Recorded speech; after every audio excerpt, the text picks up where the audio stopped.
Muito bom, minha gente.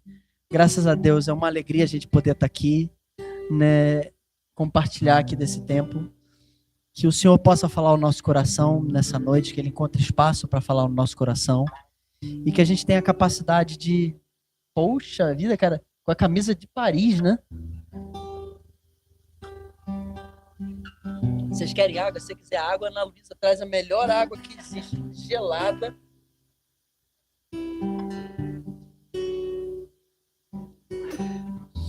Muito bom. Vamos agradecer? Colocar o nosso coração diante de Deus? Vamos. Amém. Baixe sua cabeça aí, coloque o seu coração diante de Jesus. Que Ele fale ao nosso coração nessa noite, naquilo que Ele tem para falar. Que seja uma noite especial. Paizinho, obrigado porque o Senhor nos trouxe aqui nesse lugar. Nos dá a capacidade de ouvir sua voz, de perceber suas direções. Livra-nos, Senhor, das distrações da nossa mente, do nosso coração. Livra-nos dos nossos medos, das nossas ansiedades. Nós deixamos agora todo pensamento ansioso, todo coração medroso aos pés da sua cruz e reconhecemos que você é Deus, que você é Senhor e de que a tua graça nos basta. Opera com misericórdia sobre nós, que o teu Espírito Santo tenha liberdade para iluminar os olhos do nosso coração nessa noite. Fala a cada um de nós, naqueles que nos ouvem online, naqueles que nos ouvem aqui. Fala a cada um de nós, Senhor. Em nome de Jesus, Senhor. Amém e amém.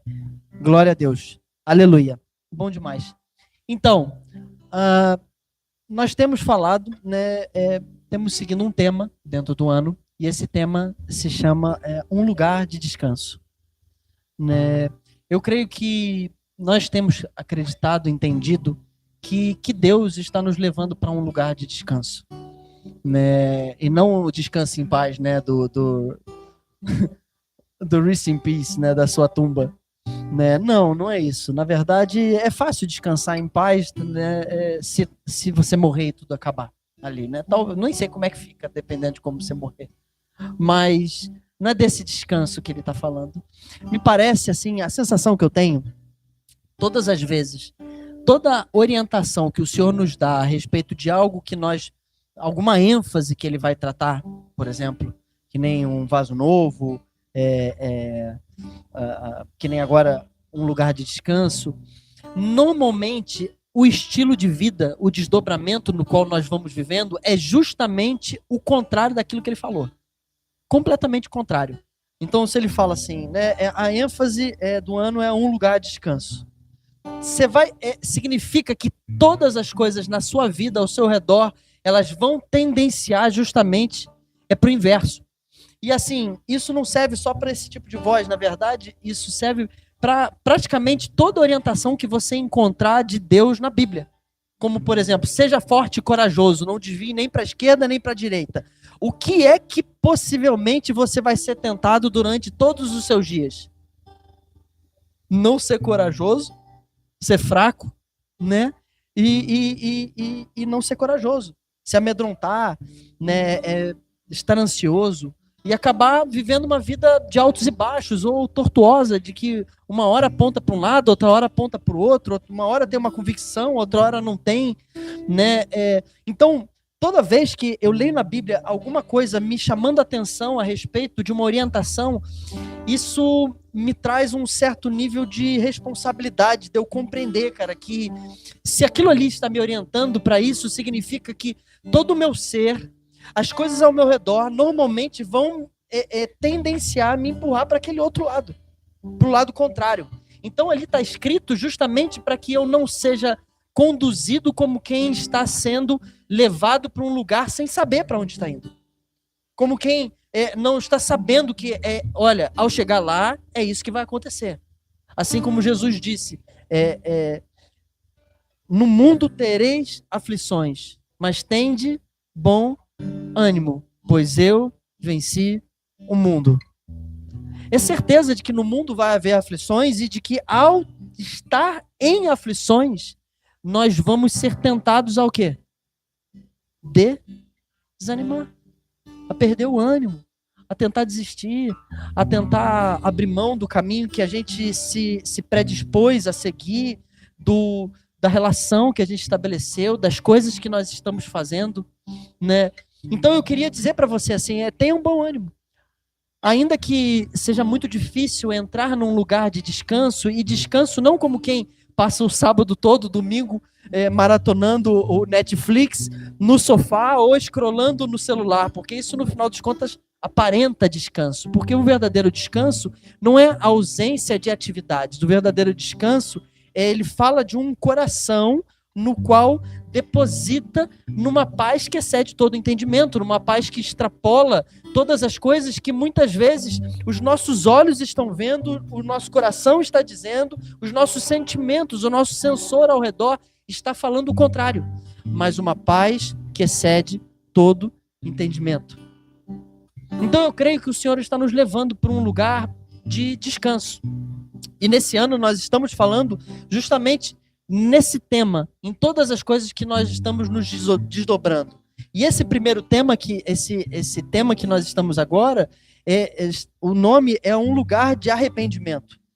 E a gente está trilhando que o Senhor nos leva para um lugar de arrependimento, que desse lugar de arrependimento ele nos leva então aos lugares altos, para que ele possa nos levar a ver de uma maneira diferente de onde nós estamos. Muitas vezes o Senhor nos tira da nossa realidade, da vida que nós estamos vivendo, do nosso status quo, às vezes da nossa zona de conforto, daquele lugar que para a gente talvez haja mais descanso, para que ele possa falar ao nosso coração. Vocês ouviram o que foi dito? Eu, porém, vos digo. Para que você possa, tendo saído da sua realidade, você possa passar a ver com outros olhos, a partir de um novo prisma. Vendo então de um novo prisma, o Senhor agora nos leva para os lugares profundos, porque agora você tem capacidade de ver, e você viu de onde você estava, e agora percebe assim como ele vê, e você pode mergulhar em você, nos lugares mais profundos dentro da sua alma, para que vendo no prisma como ele disse, eu porém vos digo, você possa agora lá dentro da sua alma checar, perceber, analisar, para que daí então ele nos leve aos lugares eternos. Esses lugares eternos, a gente, como quando pensa em eternidade, a gente pensa de futuro, não é verdade? Só na eternidade, né? Na eternidade parece até um negócio assim que nunca vai acontecer, porque a gente não entendeu, na verdade, cara, que passado, presente e futuro é só uma construção humana para poder compreender o tempo, porque no final das contas, passado não existe, futuro também não, a única coisa que existe e eternamente é o presente, aqui e agora. E isso vai ser para sempre. Nós só temos essa conotação de passado, presente e futuro e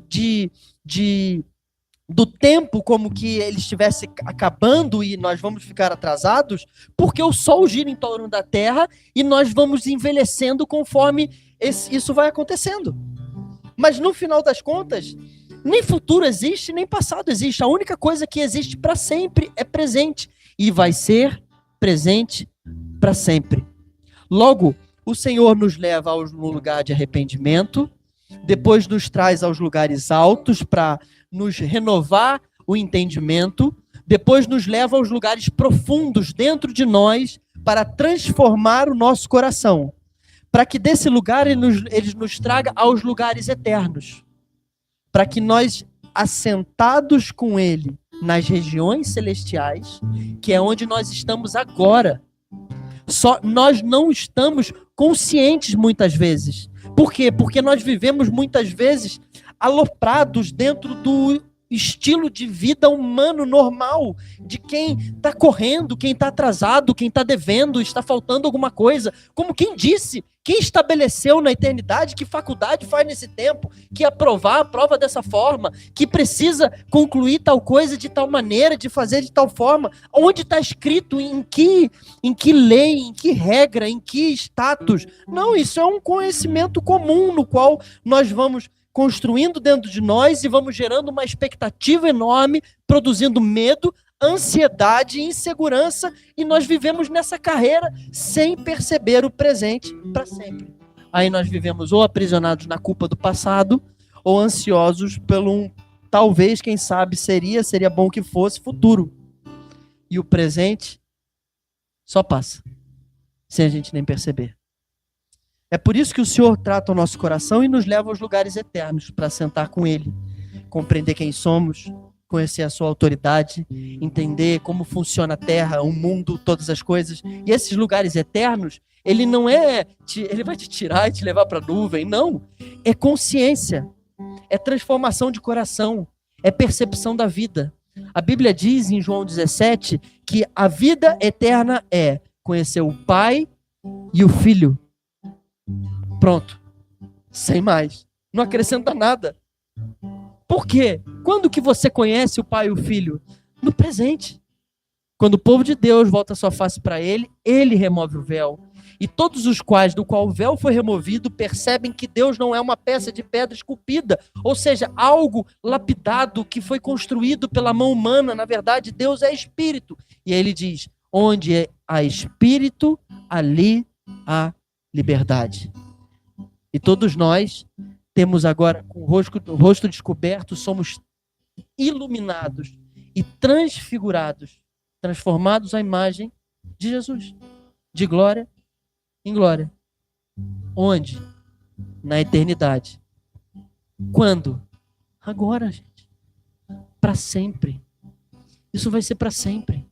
Essa ideia de céu como uma expectativa de um futuro, ela é a ideia mais enganosa que Satanás poderia colocar no coração de um cristão, na ideia de tentar fazer tudo certo para salvar o seu futuro, enquanto você está perdendo para sempre o seu presente. E quem não vive numa concepção de céu agora, de eternidade agora, não vai viver nunca. Nunca. Nunca. Você só vai se ver com 20, 30, 40, 50, 60, 70, 80, 90 e na cripta. Para sempre. Então eu creio que após o momento deles nos permitir sentar, ter consciência de que estamos assentados com Ele nas regiões celestiais, agora Ele nos envia para o verdadeiro lugar de descanso, que é os lugares reais. A vida real, gente. A vida assim como ela é. Você perceber o seu filho, a sua filha, você olhar para o seu trabalho e talvez entender que talvez o que você está fazendo não é a melhor coisa. Esse microfone tá ruim mesmo. Troca o cabo ali para mim.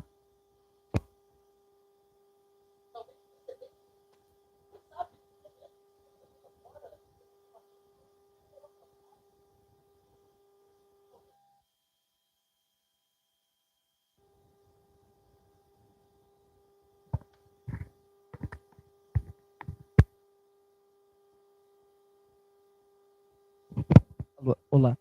Olá. Mexe um pouquinho no microfone. Alô, olá, olá. Alô, oi. Olá, tira um pouco grave. Alô, olá. Tira um pouco grave, aumentou o agudo. Aleluia, graças a Deus. Obrigado, Jesus. Graças a Deus. Amém. Agora tá melhorando, tá ficando bom. Amém. Então, assim, né, talvez você não esteja na melhor versão que você seria, né? Ou não esteja vivendo a plenitude como você gostaria. Mas, cara, é a sua realidade. E se você nunca encarar a realidade assim como ela é, com a força de quem está vivendo a partir do prisma eterno, por ter se permitido ir aos lugares profundos e antes ter sido levado aos lugares altos para ver como Ele, a tua realidade vai ser sempre uma lasqueira. E você vai sempre comprar o MDP, que é o medo de perder, do Instagram, do TikTok, de que a sua vida está uma M. Aumenta um pouquinho ali, Lucas, para mim, por favor. De que a tua vida está uma porcaria. De que nada está bom. E que parece que a vida do outro está sempre melhor e de que o outro está mais adiantado e de que ele está vivendo Só que você não está na realidade dele. É aquela parada, quem vê foto não vê corre, né?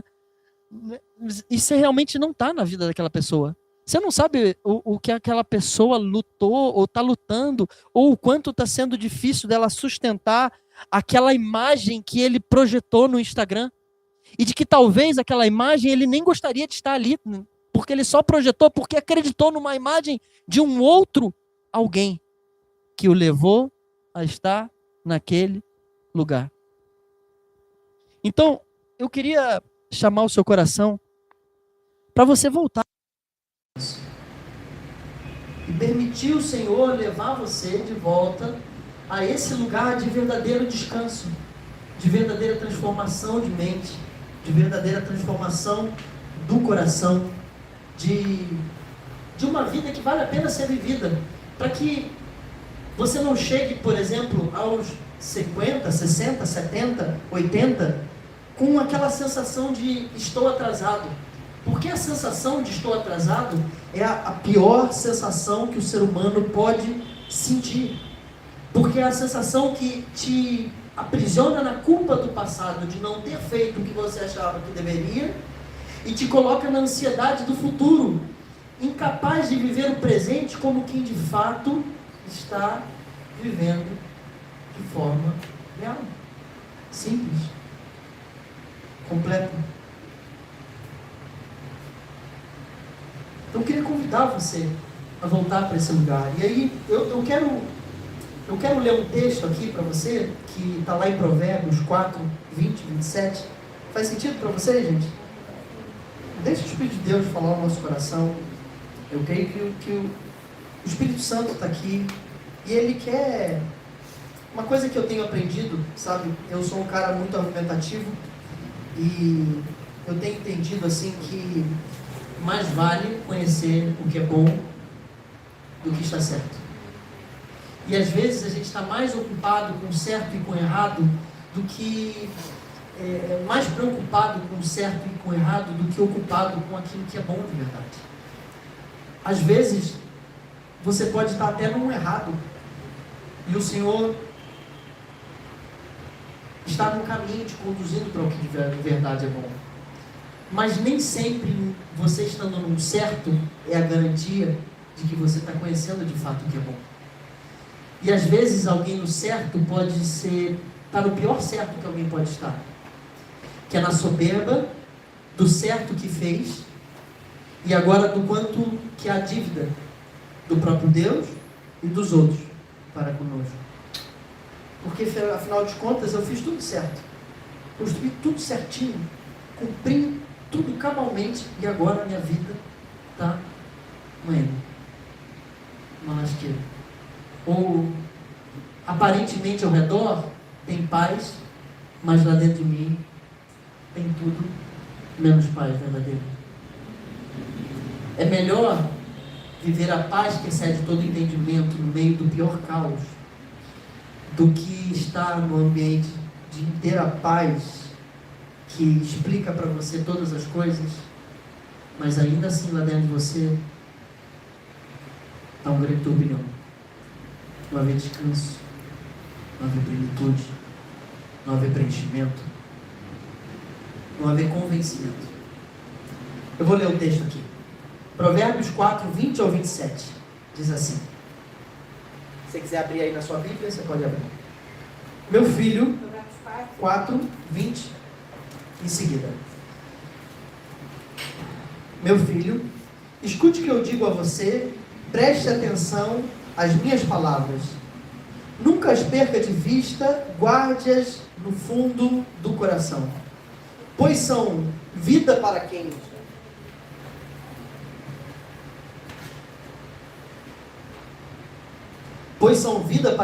as encontra e saúde para todo o seu ser. Acima de tudo, guarde o seu coração, pois dele procede toda a sua vida. Afaste da sua boca as palavras perversas, fique longe dos seus lábios a maldade, olhe sempre para frente, mantenha o olhar fixo no que está adiante de você. Veja bem por onde você anda, e os seus passos serão seguros. Não se desvie nem para a direita, nem para a esquerda. Afaste os seus pés da maldade. Provérbios 4:20. Eu vou ler de novo o começo. Normalmente a gente conhece muito esse texto ali, né? Na parte do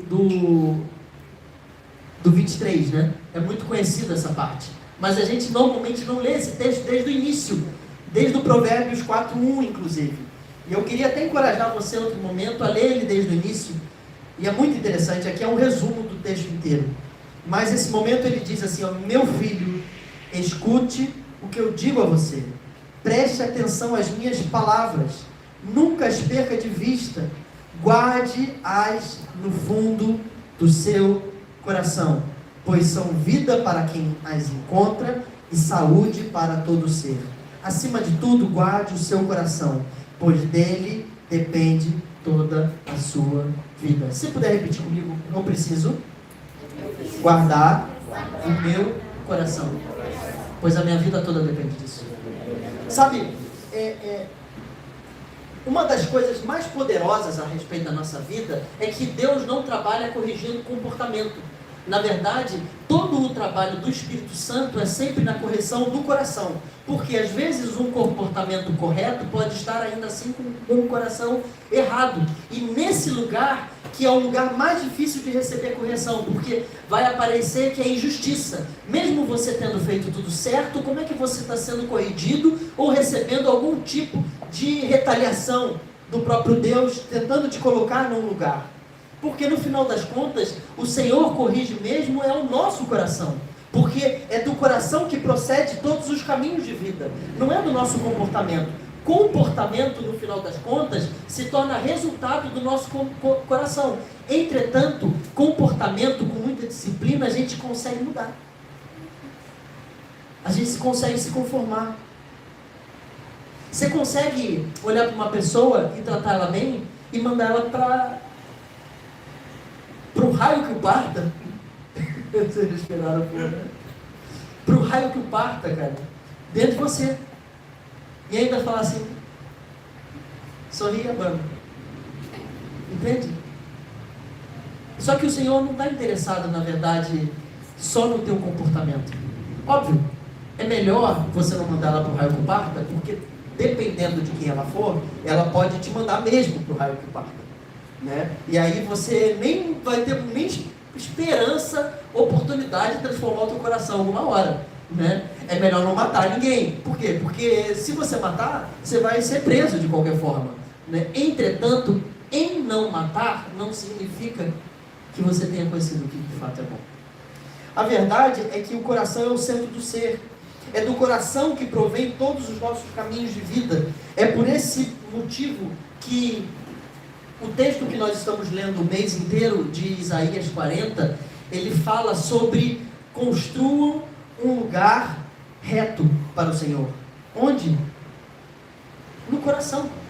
Ele precisa preencher os vales da nossa baixa autoestima com quem nós somos, com quem Ele é. Ele precisa aplainar os montes da nossa arrogância com quem nós não somos, para que nós saibamos quem nós somos. Ele precisa corrigir as curvas dos nossos milindres, da nossa manipulação, do quão complicado nós somos, para que seja reto. Ninguém precise de muito trabalho para lidar com a gente mesmo, e o próprio Senhor também não precise de tantas coisas para falar o nosso coração, assim como Ele precisa curar tudo aquilo que está áspero dentro de nós, que é o que nós falamos na semana passada, sobre curar os lugares ásperos, que os lugares ásperos são os lugares mais difíceis de serem curados, porque aparentemente são uma estrada reta. Só que ao trilhar essa estrada reta, as pessoas elas são completamente desfeitas, assim como se você arrastasse alguém no asfalto.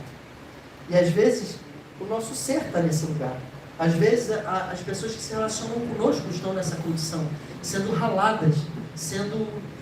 Você já experimentou colocar uma lixa que gira, uma peça assim, naquela lixa que vai acontecendo? Ela vai sendo consumida inteira. É assim, ó, parece que come aquilo todo. Assim como se alguém arrastar no asfalto, né? A Bia tem um episódio que ela caiu de moto, né? Mas eu também, né? Eu também. E eu fiquei todo ralado, escangalhado. Eu gosto de parado, é tranquilo. Só que o problema é quando a vida roda. E normalmente a gente está com a vida rodando, não é verdade? E é nesse lugar que as pessoas vão sendo raladas quando o nosso coração não está tratado. E é justamente por isso que o Senhor precisa preencher o vale, aplanar os montes, corrigir as curvas e curar tudo aquilo que é áspero dentro de nós. Porque se nós não permitirmos ser curados naquilo que são os lugares mais profundos do nosso ser, não vai haver transformação de vida. Assim, eu queria dizer uma coisa para você, que você não permitisse entrar muito nessa ideia religiosa, sabe? Do capeta tá contra mim, ou aquela a ideia, sabe? Que é perda de tempo de ficar achando que as pessoas estão contra você, ou que o cenário estão contra você, ou as coisas todas estão contra você. Eu quero dizer uma coisa para você: Deus é soberano o suficiente. Se você lê Jó, se você tem problema com capeta, vai ler Jó. E aí você vai entender, cara, que quem permitiu que Jó fosse tentar o homem, ou melhor, quem permitiu que o capeta fosse tentar Jó, foi Deus. Então não há nada que aconteça nessa terra que não tenha sido Deus que permitiu. E você precisa entender que Deus não é sendo todo poderoso e estando em todos os lugares e sabendo de tudo, Ele é Pai. E sendo Pai, Ele é um Pai de amor. E Ele sendo um Pai de amor, Ele é bom.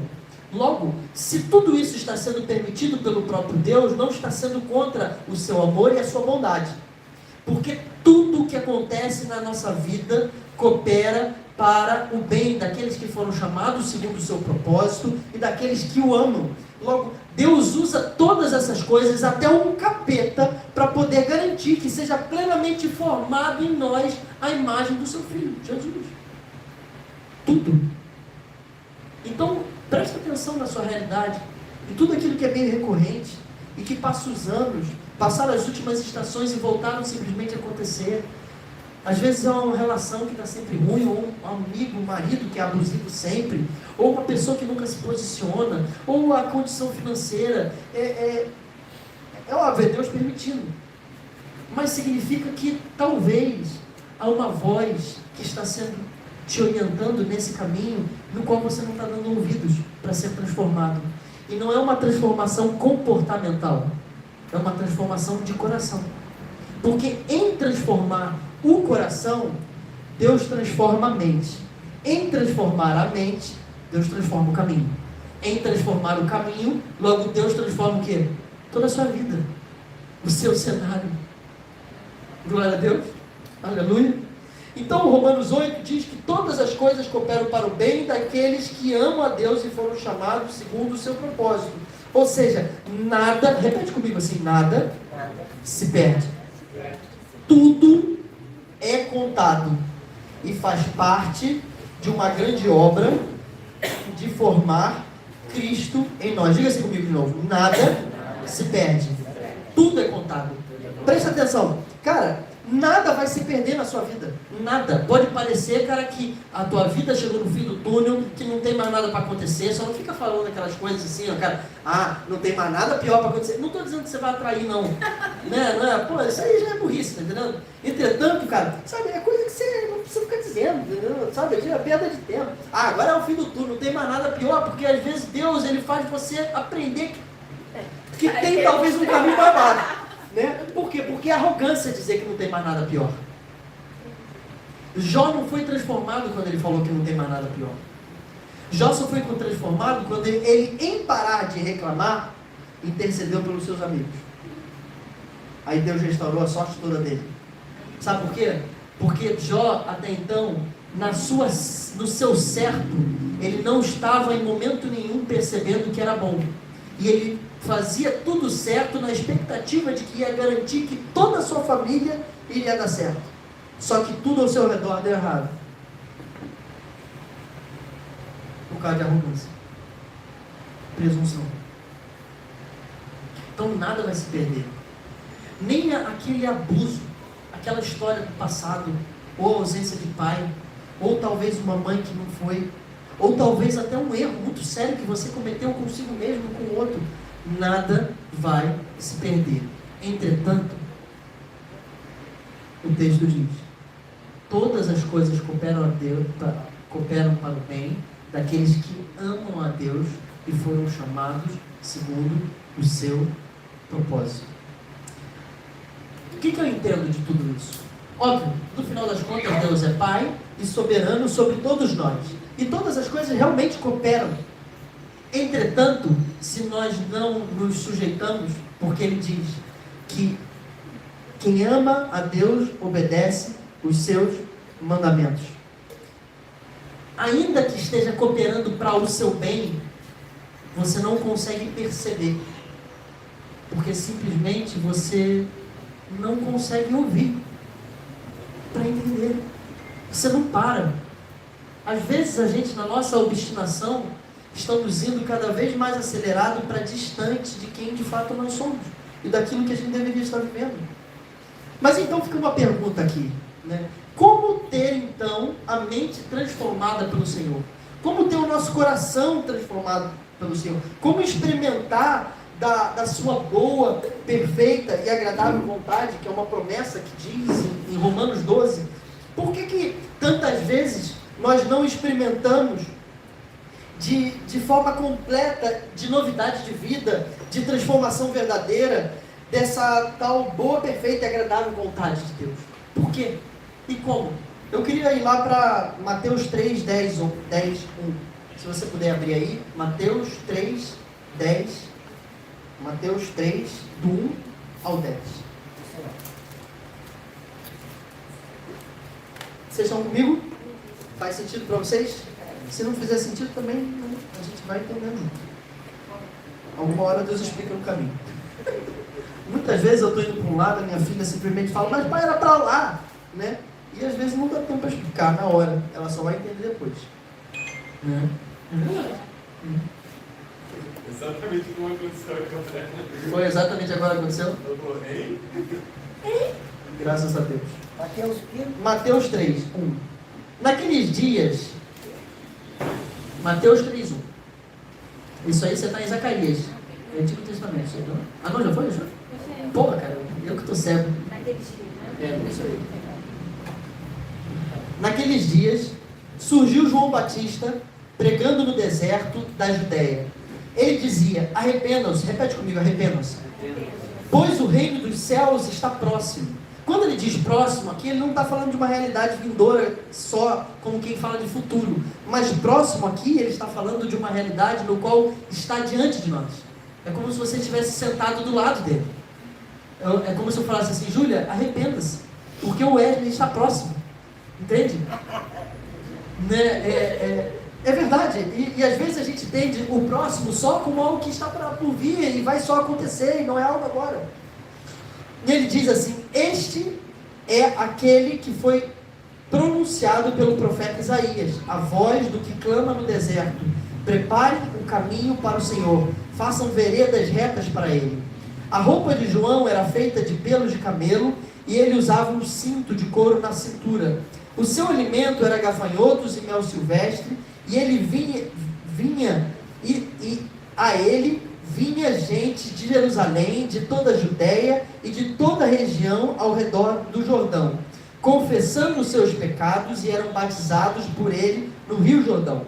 Quando viu que muitos fariseus e saduceus, ou seja, religiosos, vinham para onde ele estava batizando, disse-lhes: raça de víboras, quem deu a vocês a ideia de fugir da ira que se aproxima? Deem fruto que mostre o arrependimento. Diga assim: deem fruto que mostre o arrependimento.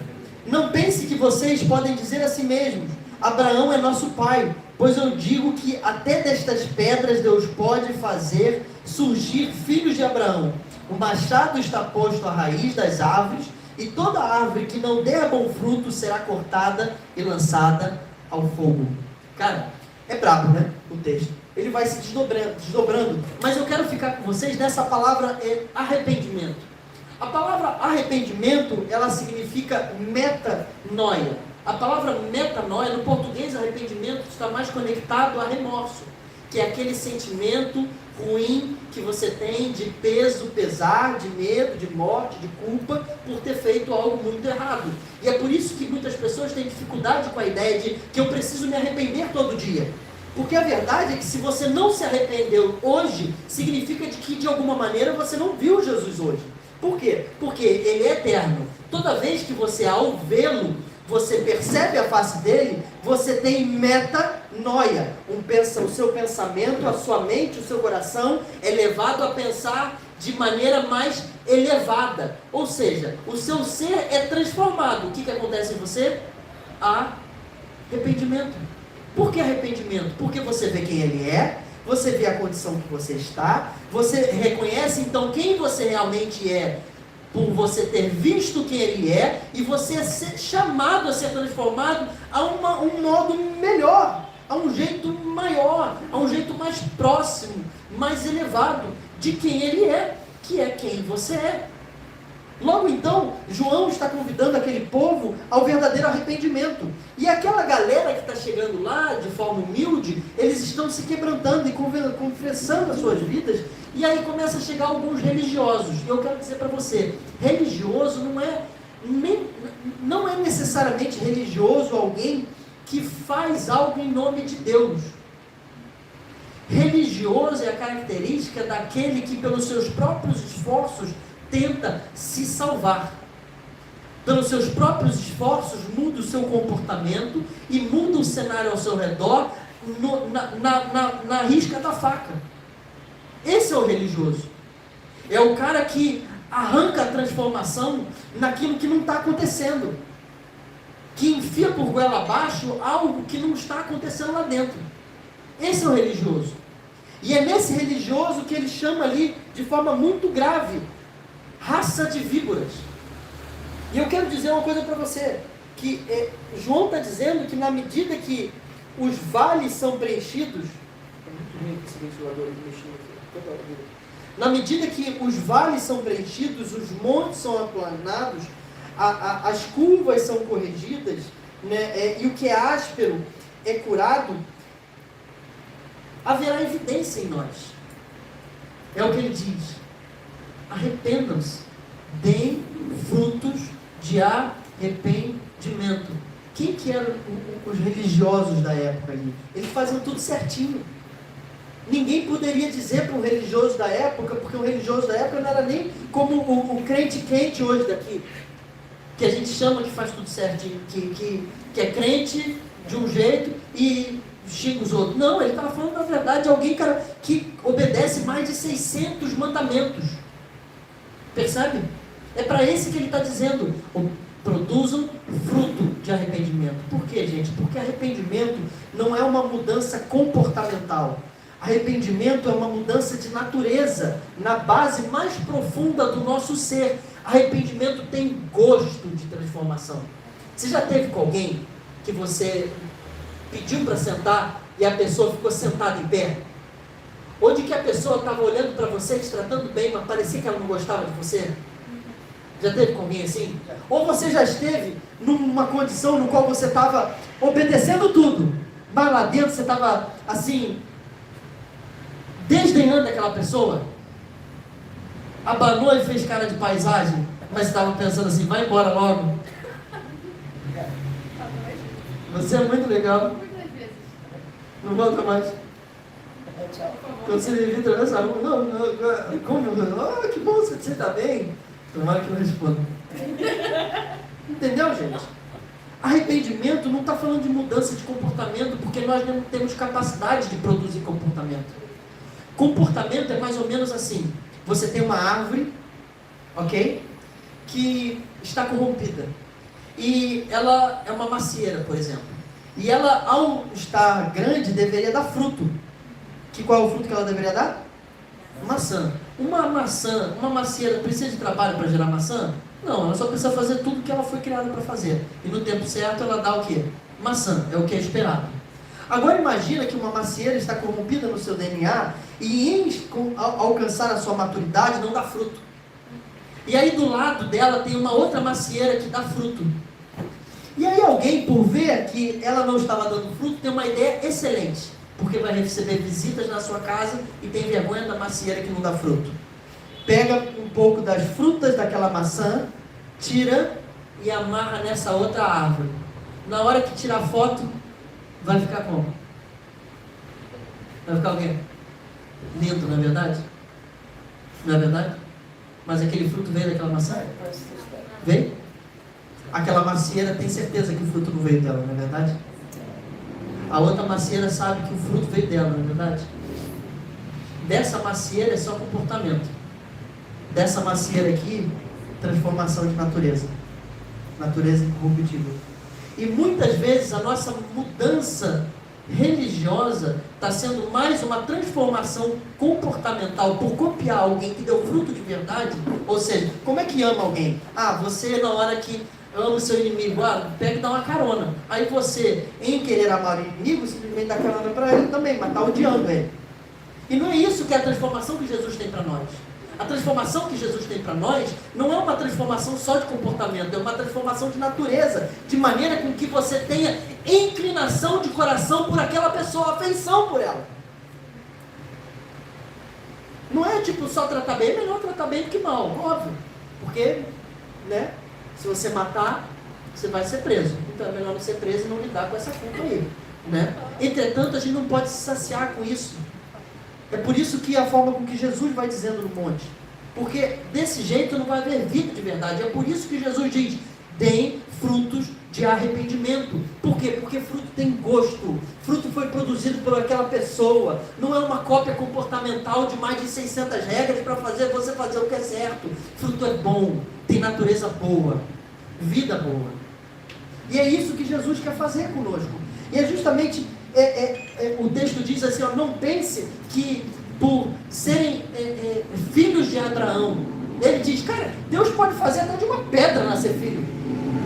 E muita gente está batendo no peito assim, com essa síndrome evangélica de hoje, eu sou filhinho amado do Pai.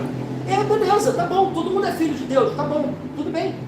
Só que quando ele está falando de filhos de Abraão, ele está falando de homens e mulheres que assumem o comportamento do DNA de Abraão, que pela fé se entregou para que até aqueles que ele não vê sejam abençoados. É disso que ele está falando. Filhos de Deus, beleza, você é filho de Deus, eu sou filho de Deus. Só que parece que essa afirmação está melhorando a nossa vida, mas ela não está melhorando, ela está piorando a nossa condição. Por quê? Se nós reconhecemos que somos filhos de Deus, por que cargas d'água nós não ouvimos a sua voz? Por que nós temos tanto medo da sua vontade, daquilo que ele nos orienta e do que ele diz que é melhor para nós?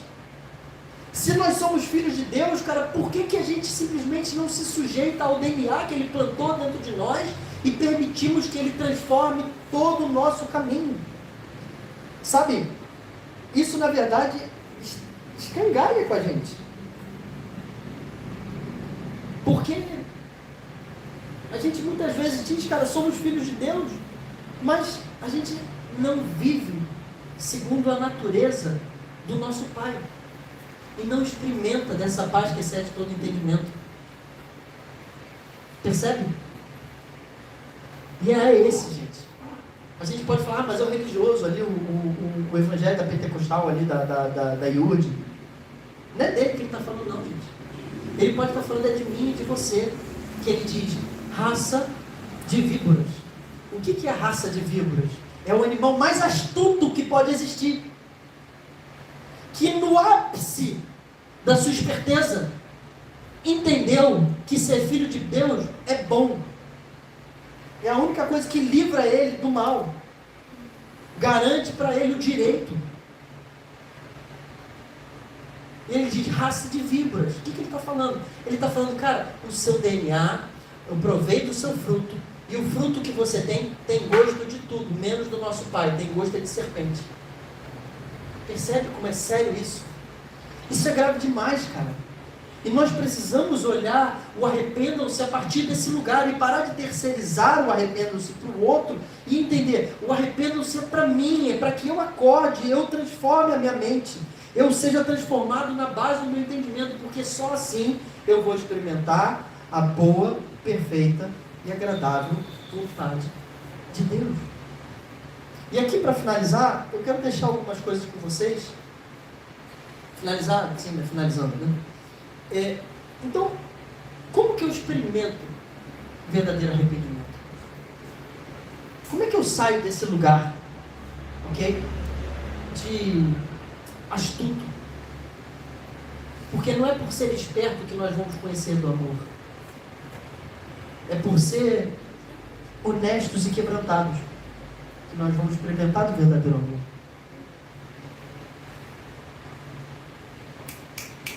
O jeitinho carioca não está fazendo a gente andar mais rápido. Está fazendo só a gente viver na síndrome do Rio de Janeiro. O que é a síndrome do Rio de Janeiro? Arruma a casa só quando vem visita. Hoje o Rio de Janeiro sofre de uma casa desarrumada porque a visita foi embora. Uma ex-capital do Brasil, que vivia tudo arrumado, funcionava tudo, porque era capital. Agora a visita foi embora, vai ver como é que estão os nossos cômodos aqui ao redor. Você vai ali para a sala, você olha, Corcovado, Cristo Redentor, Calçadão de Copacabana, mas entra nas casas para você ver a destruição que está. Nas famílias, nas relações, onde estão as coisas no lugar. Percebe? É o Senhor nos chamando para experimentar a boa, perfeita e agradável vontade, a vida que vale a pena ser vivida, descanso de verdade. Então eu queria voltar lá para Provérbios 4, para a gente poder concluir nesse texto.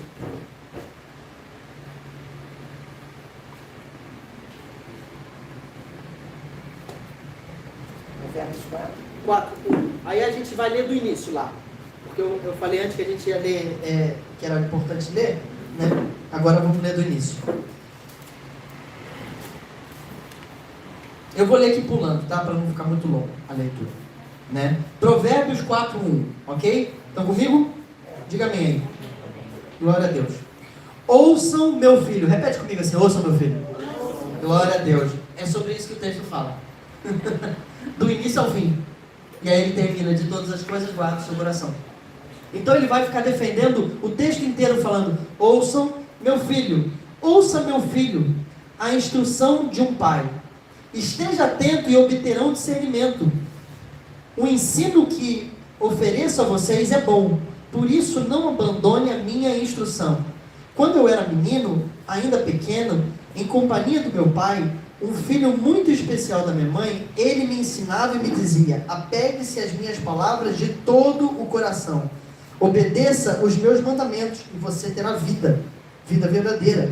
Procure obter sabedoria e entendimento. Não se esqueça das minhas palavras, nem delas se afaste. Não abandone a sabedoria e ela a procure.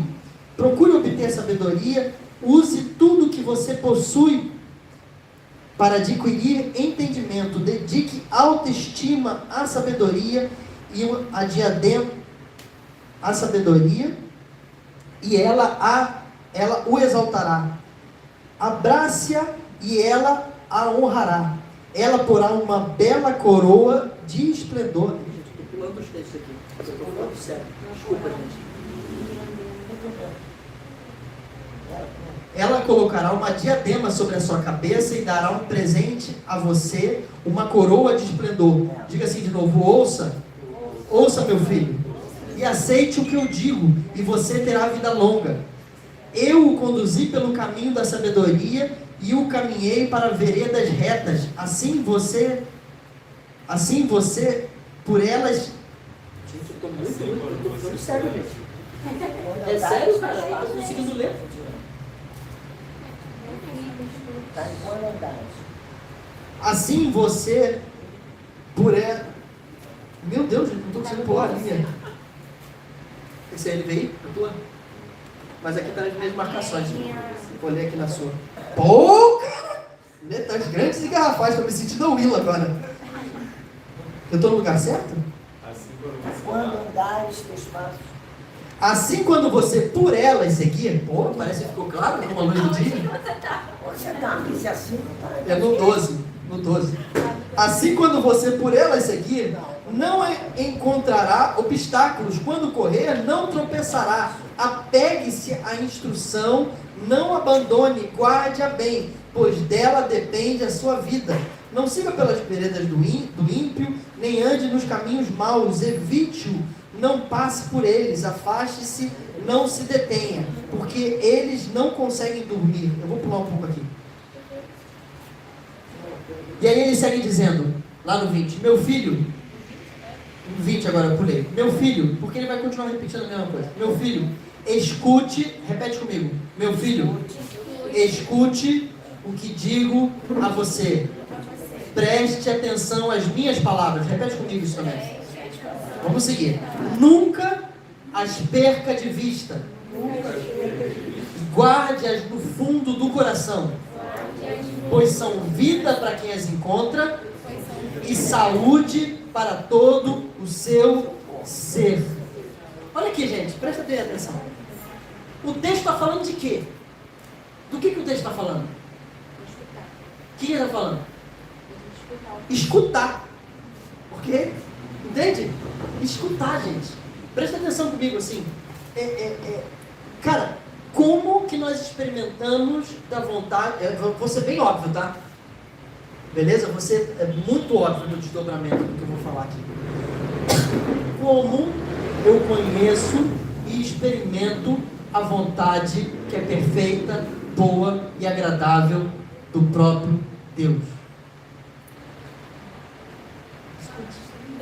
Você precisa parar para escutar, gente. Quem não para escutar o próprio Pai, quem não para ouvir, percebe? Conhece? E tem uma distância entre ouvir e escutar, ok? Ouvir, por exemplo, vocês ouviram agora passar um carro ali? Ouviram? Mas vocês não processaram, só processaram agora porque eu chamei a atenção. Então, ouvir é algo que está acontecendo o tempo todo, você não desliga nem quando você dorme, por isso que você acorda com um alarme, porque você estava ouvindo. Mas nem tudo que você está ouvindo, você está escutando. Você pode estar aqui há 40 minutos ouvindo uma palavra e não ter escutado nada sequer. E muitas vezes a nossa vida está rodando em círculo porque ao ouvir nós não estamos escutando. E nós não escutamos porque simplesmente nós não paramos para. Porque o ouvir, ele fala de uma atividade, o escutar, ele fala de um processo. Ele fala de processar o que nós estamos escutando com todo o nosso entendimento, com todo o nosso ser, com a nossa razão, com o nosso coração, com o nosso espírito. Isso é escutar. Escutar com o espírito, escutar com o coração, escutar com a nossa razão. E nós precisamos aprender a escutar com isso. Escutar é uma das coisas mais difíceis que existe na própria vida, porque nós temos muito a dizer e pouco a parar para ouvir de verdade. E eu queria dar um exemplo aqui mais ou menos. Vamos ver aqui. Vamos supor, tá, que você vai ter nessa noite um encontro com Deus. Eu falasse para você, como é que é o seu nome? Cecília. A Cecília vai voltar para casa, ok? Ela vai chegar lá na casa dela e na hora que ela fechar o quarto dela, ela tem 15 minutos de encontro com Deus. É Deus mesmo que vai estar lá. Não é nada desse negócio assim que talvez vai ser, quem sabe seria, que bom que fosse. Não, é Deus que está lá. O próprio Deus, o Criador de todas as coisas. Aquele que sempre existiu, aquele que é e que há de vir. Deus, beleza? Responde para mim, não vou perguntar para você não ficar em maus lençóis, beleza, Cecília? Mas assim, você responde aí só para você, enfim, faz cara de paisagem, assim como quem está concordando com tudo, tá? Responde para mim. Aí você tem um papel em branco, um caderninho na sua mão, e você vai saber que daqui a 1 hora você vai chegar lá e vai estar com o próprio Deus. Você tem 15 minutos, ninguém vai fazer oração nesse momento, é só você. Ninguém vai chamar ele, tirar a atenção dele, é só você e ele. Você tem um caderno em branco e uma caneta. Daqui a 1 hora você vai encontrar com ele, 15 minutos. O que você vai fazer nesse caderno em branco? Você vai gastar o seu tempo escrevendo tudo que você precisa lembrar, para que na hora que você estiver na presença dele, você não esqueça de nada que você tem para falar com ele e não tenha não tenha depois nenhum tipo de remorso por ter estado com o próprio Deus e não ter falado dos assuntos importantes que você tinha para falar, ou você vai guardar aquelas folhas em branco para os 15 minutos que você vai estar com ele para anotar tudo que ele disser.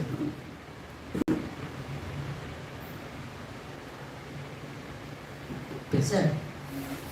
Os nossos momentos de oração muitas vezes têm mais sido de dizer coisas para Deus do que a gente gostaria que fosse, que bom que seria, quem sabe do que parar para, ao escutá-lo, ao ouvir, de fato escutá-lo.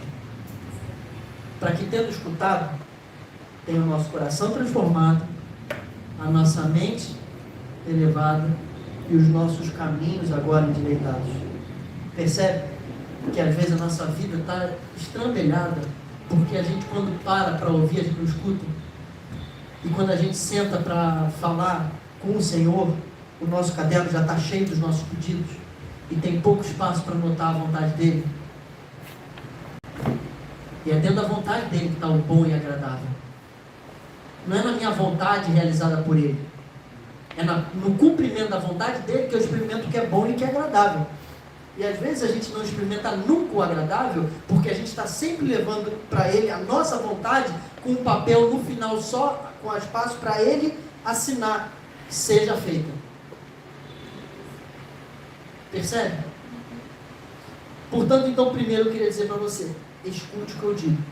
Se você não parar para escutar, não vai adiantar. Não vai mudar a sua vida.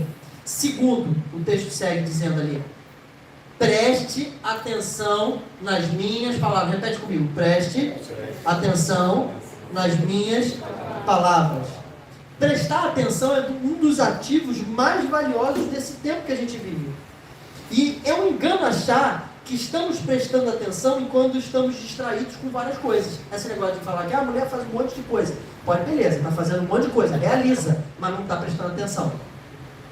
Porque prestar atenção é corpo, alma e espírito. E você pode até estar dedicando uma dessas partes ao ouvir e escutar, mas não está ouvindo de forma integral. Não está escutando de forma integral. E aí, se não está escutando de forma integral, vai acontecer o pior do que poderia ter acontecido se não tivesse ouvido. Que é entender errado. Porque em entender errado aquilo que é vontade de Deus, você acha que é de quem é a vontade? De quem que é a vontade? Não, gente, vontade de Deus. Você entendeu errado a vontade de Deus, você entendeu a vontade de quem? De Deus, cara. E aí, se você entendeu errado a vontade de Deus, agora você está com o pior das quizumbas. Por quê? Porque foi quem falou para você? Deus, cara. Você vai obedecer até quando? Até o último do teu ser, cara. Porque quem disse? Deus, tá ligado? Só que você entendeu errado. Imagina que lasqueira. Ah, mas foi Deus que falou para mim. E escreveu no meu coração. Pensa, cara. A quantidade de gente que está obedecendo a vontade de Deus no errado que entendeu. Corrompida, cara, por causa dos filtros do nosso coração, do desejo que nós temos de fazer que aquilo que nós queremos aconteça. Portanto, preste atenção. Nós podemos estar ouvindo, mas podemos não estar escutando. Prestar atenção é parar e dedicar todo o coração, toda a razão, todo o espírito a serviço da compreensão. Nós não podemos fazer isso de maneira leviana, dividida. Isso é engano. Engano. É engano. Não vai entender. E se entender, pode entender errado, que é o pior. E aí, se entender errado, vai levar para a tua vida uma orientação que foi de um pseudo-Deus, que é o pior Deus que você poderia ter ouvido orientação, que é de você mesmo. Então, escute, preste atenção. Terceiro, nunca perca de vista. Guarde-as no fundo do seu coração. Filipenses 4, 4 ao 9 diz... Abre para mim, Lucas, rapidinho aí. Filipenses? Não, no meu celular. Filipenses 4, do 4 ao 9.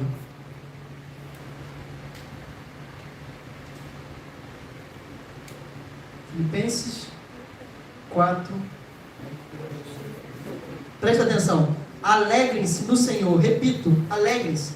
Que todos vejam que vocês são amáveis em tudo que fazem. Lembre-se de que o Senhor virá em breve. Não vivam preocupados com coisa alguma. Pode ficar aqui comigo, não precisa abrir não, para eu poder seguir só. Em vez disso, orem a Deus, só anota aí o texto, depois você lê. Pedindo aquilo que precisam e agradecendo-lhes por tudo que Ele já fez. Então vocês experimentarão a paz de Deus, que excede todo entendimento, que guardará o seu coração, a sua mente em Cristo Jesus. Por fim, irmãos, quero lhes dizer uma só coisa. Concentre-se em tudo que é verdadeiro, tudo que é nobre, tudo que é correto, tudo que é puro, tudo que é amável, tudo que é admirável. Pense no que é excelente e digno de louvor. Seja bem honesto. Olha, nunca perca de vista, guarde no fundo do seu coração. Cara, o que você tem guardado dentro do seu coração? O que tem populado a sua mente? O que você está preenchendo o seu ser? Um copo cheio de café, na hora que alguém esbarra, o que sai o quê? Café, não vai sair outra coisa, gente. O que está preenchendo todo o seu ser? Do que você está guardando lá dentro? A ideia do livre-arbítrio, ela é um engano parcial. Por quê? Porque no final das contas, nós não decidimos, não temos tanto poder de decisão assim. O nosso poder de decisão está em decidir o que nós colocamos para dentro. Depois que você coloca para dentro, é isso que vai alterar o seu comportamento. Isso que vai orientar as suas decisões. Pode ter certeza. Então, quer começar a ter decisões diferentes? Começa a fazer a gestão do que você coloca para dentro dos seus olhos. Aquele que tem, mais lhe será dado, mas aquele que não tem, até o que pensa ter, isso lhe será tirado. Muitas vezes, Deus fala conosco as coisas e a gente não guarda. A gente não escreve. A gente não traz a memória. De verdade, eu não sou uma pessoa que gosta de escrever, mas eu escrevo todos os dias. De verdade mesmo. Todos os dias. Escrevo, anoto. Porque aquele que tem, mais lhe será dado. Mas aquele que pensa ter, o que não tem, lhe será tirado. Você sabe de quem ele está falando? Ele está falando que aquele que na soberba acha que por ter recebido algo, o tem, esse pensa ter. Mas no final das contas, ao morrer, ele foi tirado. Mas agora no momento que em ouvir eu obedeço, aquilo encarna dentro de mim. Se torna uma só coisa comigo. Sou eu. Não há mais separação. Não era uma lembrança. Se escreveu como uma memória. Não tem mais como tirar de você.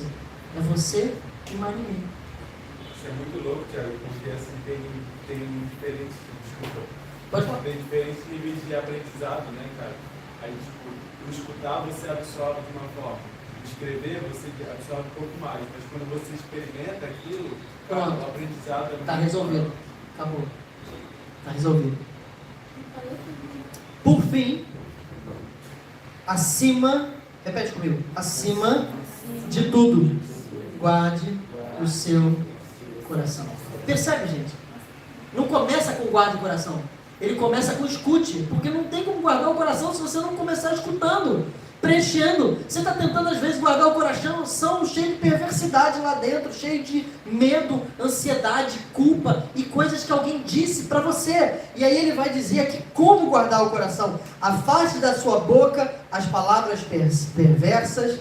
Ele vai dizer, afaste de você, dos seus lábios, a maldade. Olhe sempre para frente, pare de se lamentar e deixe Deus curar e tratar você. Veja bem por onde você anda, não se desvie nem para um lado, nem por outro. Você quer guardar o seu coração? De verdade? Oi, pode falar. Eu sempre fui recordado uma leitura do ontem. Fala só mais alto. Você me fez recordar de uma leitura que fiz ontem na Bíblia. Glória a Deus. Samuel chega para Saul num desespero e fala assim para ele, cara, por que você não teve medo? Por que você teve medo dos homens e não teve medo de Deus, cara? Estou ouvindo o barulho das ovelhas. Cara, aquilo é muito louco, porque em poucas palavras, resume tudo. Resume tudo. E é o mesmo Deus ontem, hoje Tudo. e para sempre. E a mensagem do profeta é que você temeu mais os homens do que a Deus. Sendo bem honesto, gente, quem teme a Deus não precisa temer mais ninguém. É isso aí. Mas quem teme os homens vai temer eternamente tudo. Temer a Deus não é ter medo dele. É ter um profundo reconhecimento de quem ele é, da sua bondade, da sua graça. E por isso, ele é um pai de amor, os caminhos dele são maiores, são melhores, os planos dele são... eu não imaginaria viver 10% do que eu vivo, naquilo que, tendo escutado, obedeci. Incrível. É muito melhor, é muito maior, é muito mais leve. Eu queria convidar você, assim, sabe, a fazer a sondagem do início da conversa. Arrependa-se. De verdade. Eu escrevi esse texto hoje de manhã, na verdade, para mim. Foi mesmo. Né? Eu fiquei pensando assim, eu falei assim, cara, eu preciso continuamente voltar para esse lugar. De arrependimento, de constrangimento, de reconhecer quem ele é, de reconhecer que eu preciso dele, de reconhecer, cara, que se eu não parar para escutar, ouvir e escutar, ou melhor, se eu não parar para escutar, eu vou viver sempre só ouvindo, achando que eu tenho, mas aquilo que eu não tenho vai me ser tirado. Mas se eu escutar, se hoje o povo que se chama pelo meu nome se arrepender, se humilhar, eu virei e restaurarei a sua terra. Não é restauração só dentro do seu coração, é restauração na sua família, na sua casa, na sua parentela, na sua cidade, nas suas relações. E não é aquele mundo conto de fada adorado como quem não tem problemas. É uma paz que excede todo entendimento, é estar livre de verdade, é não estar mais sujeito ao salário baixo, ao salário alto, ao patrão ruim, ao patrão bom, ao marido certo, ao marido errado, ao amigo traidor ou não. Acabou, você está livre. Você não é mais uma reação a eles. Você é plenamente expressão de quem ele é, ou quem você é. É livre.